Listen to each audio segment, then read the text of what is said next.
I'm not a techie. That's the first disclaimer. I'm a jolly sailor and have been in the risk business since 2004 after having put my sea boots to hang. And 5 years ago we realized that the language of risk is changing. It's no longer just grounding, fire, casualty, mishaps on board ships, which require attention and needs to be cyber secure. With understanding risk a little, with the job experience of conducting P&I surveys, hull and machinery surveys, nav audits, we realized that we can't do our job with intelligence without understanding the digital risk. A bit more on the solution part of it, but I'm as vulnerable, or Constellation Marine is as vulnerable as any one of your mobile phones is, as any one of your personal email IDs are, or company email IDs are. With this modest statement, I would say that the threat is looming. It is the most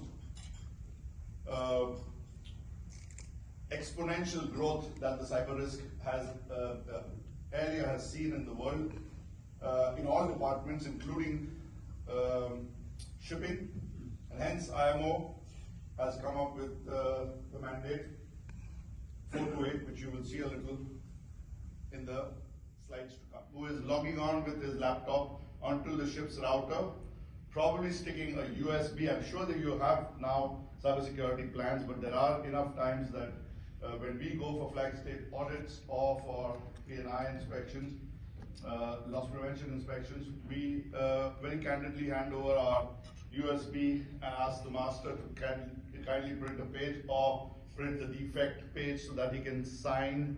I would put my hand on my heart and say that 9 out of 10 vessels and masters very happily obliged, because I'm seen as an auditor and a friendly person, but that USB could probably have the bug that would probably compromise the digital well-being of that vessel and as a result of your company. Now, taking it further, April 2022, there were 2 more resolutions which passed, and cyber resilience and equipment on board and systems were further clarified by IMO, and you can see that attackers may target any combination of people and technology. Intertanko has come up with a very interesting document. You can download it. There is a workbook and a plan which is available to be bought. And all the guidance your IT department assured needs is available for you to take guard.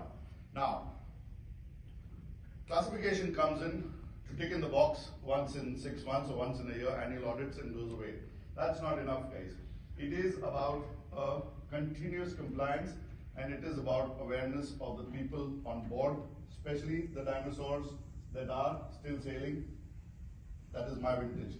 I consider myself as one of them. Your local agent will also have to demonstrate that he is having a cybersecurity plan, having a cyber resilience plan, and having some sort of check and balance to be able to communicate with your vessel and with your office.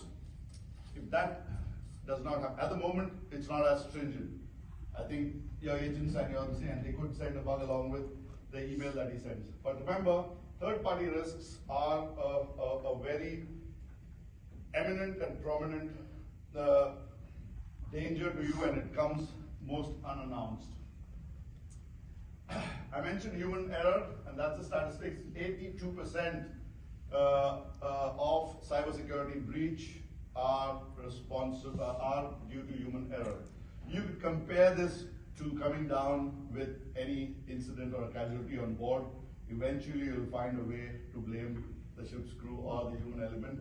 I think cyber risk is very similar. It's not very different. One thing that the oil and gas industry has done that has brought the cyber incidents down And that's the trend that we want to continue seeing, but the statistics still of 21% is pretty high in my view for an industry which has too much riding on its back, and reputation is everything. So oil and gas, which I assume a lot of them in the room here are worried about, it is still high for you all, but it's a downward trend that's encouraging. And that's as per the Allianz Global Corporate Risk. We have some fuel spurting out of a breached fuel pipe in the engine room. We know where the kill switches, we know where the fuel cutoff valves are on board ships. But do we know where the kill switch is when there is a cyber attack? How do we actually stop the bug from spreading further? We don't know, I don't know. You may want to ask this question to your masters and chief engineers. Do you all know how to mitigate? Maybe your IT department may know, but beyond that, I don't know. Access and monitoring of your vendors is key. But this slide is, I can talk about it for 45 minutes in itself, but these are all aspects. If you look at each of these online, watch YouTube videos from reliable sources, you'll get enough information, and your IT guys can be asked difficult questions about this. Of course, creating a cybersecurity policy, like when ISPS came into force, everybody had a ISPS policy. A copy and paste is a fantastic thing in our world, and we stick it in the ISM manual and we say we're compliant and we get on with it for 6 months.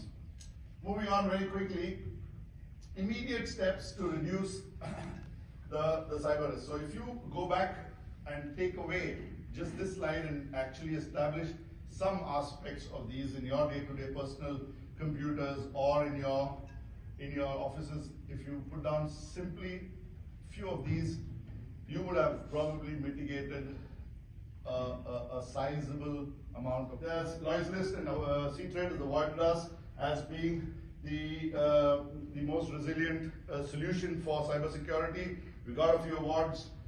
We didn't want to believe in ourselves. We wanted to put it out there. People from BIMCO, from the Shipping Chamber of Commerce, from the UK Chamber of Shipping have been judges at this C-Trade and Lloyd's List.